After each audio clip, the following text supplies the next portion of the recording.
Bo lấy đi nè, con cho Bo nè.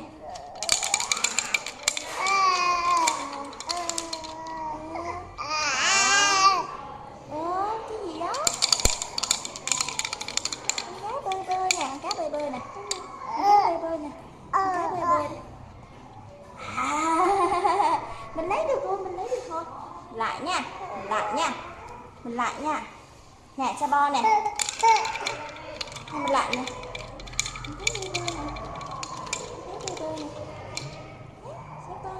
Nó trường được đó. Giỏi quá.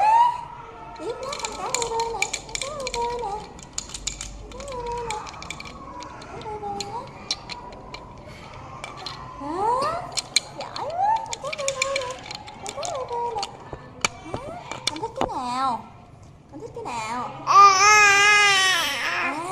Ở trần nha, xuống đây giặt cái mặt con.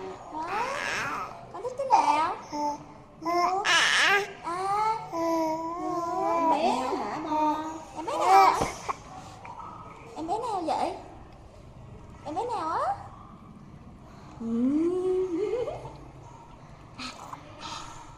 Ơi, đâu rồi?